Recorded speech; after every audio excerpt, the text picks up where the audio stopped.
Hello, everybody. I'm a practicing therapist and I work with a lot of individuals with attachment wounds. I specifically work with a lot of dismissive avoidant and fearful avoidant partners, leaning avoidant. And I also work with couples. So I noticed some dynamics, actually. I noticed there are some aspects, 4 aspects, and there are more, but I'm just putting 4 in this video, that helps an avoidant open up and actually want a deep connection with somebody. And that's very important for an avoidant to want deep connection, because that is vital to a healthy relationship. It's very, very vital. You can't really have a healthy, consistent, fulfilling relationship without both individuals wanting a deep connection with one another, right? So let's go ahead and, we're going to just do a quick video of 4 of the key aspects as to what opens an avoidant up to want deep connection with you, right? And so the very first one, it's important for you to be considerate of their need to take time to warm up, right?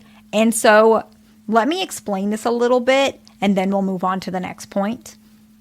When you first are dating an individual, that's when the rapport is starting to build. That's when the trust is starting to build. And when you show up too heavy, when you show up too much, right? Too much is, an opinion. I didn't mean it like that, but I hope that you get what I mean.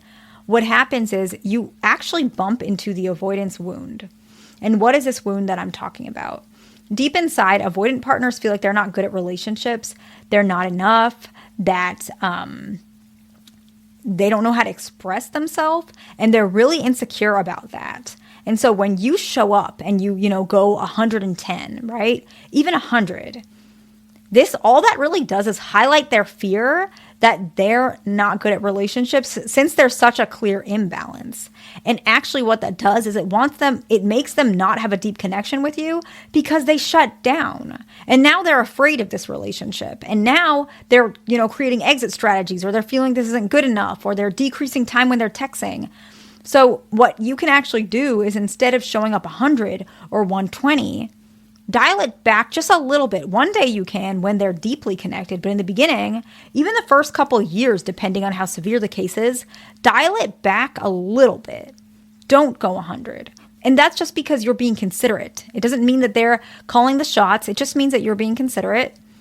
Dial it back down, 80, 70, 60, and then slowly bring it back up so that the avoidant individual can take a little bit of time to trust you and warm up. So that's one way to really help the avoidant to realize this is worth the deep connection, okay?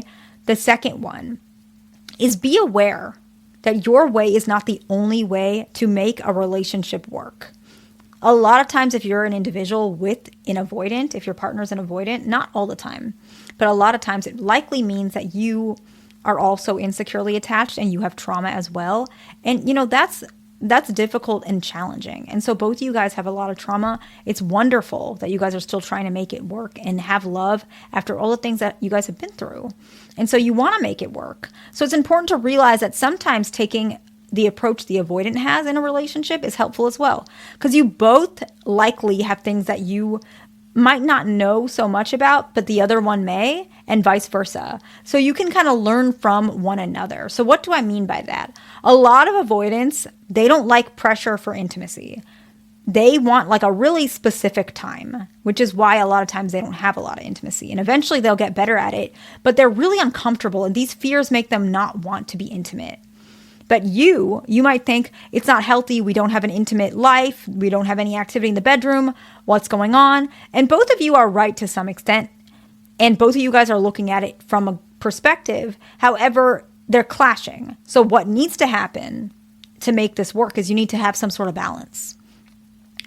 You need to, as a partner, you could bring up that you have a need for wanting intimacy, but you're willing to accommodate because the partner is taking their time. But in the back of your mind, obviously you're expecting that at one point you guys could have it more frequently. But you can say that you're waiting for them to be more comfortable. You could also ask, what are things that you can do to make it easier? So you have to meet in the middle. Be aware that your way is not always the right way. Try it your partner's way. Try it the avoidance way. And then let the avoidant also try it your way. So for example, if you want to have more dates, but the avoidant's kind of apprehensive, try to prompt that bring it up every now and then. Not to a pushy point, but just enough to realize this is something I want and I really want to see effort on your part as well. Just once, give it a try, tell me how you feel, and then we can try and move from there.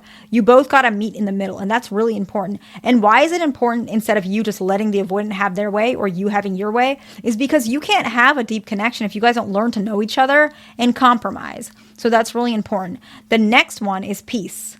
You want to have peace in the relationship.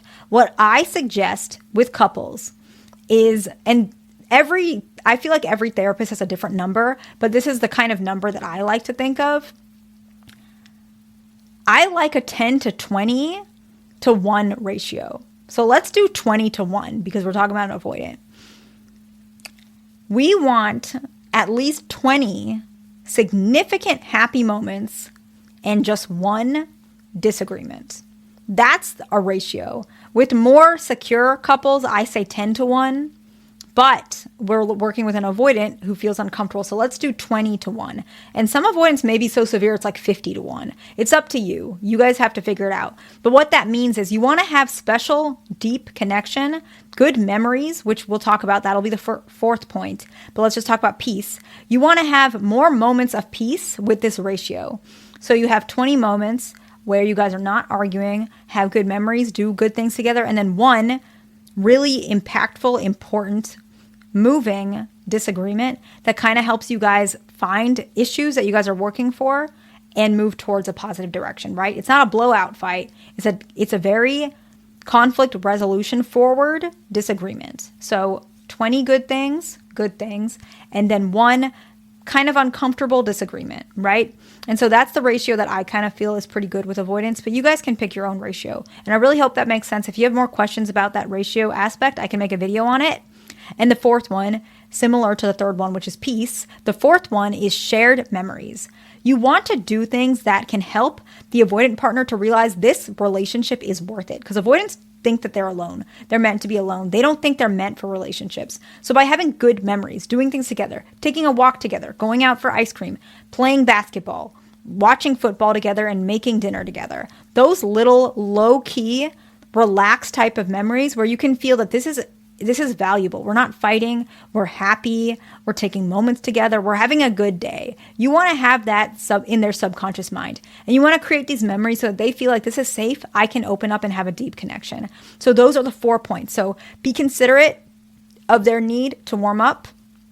Be aware that your way is not the only way that's right. And you want to meet in the middle. So compromise, peace, and shared memories. I hope that makes sense. Please subscribe. Leave a comment, and I'll see you in the next one.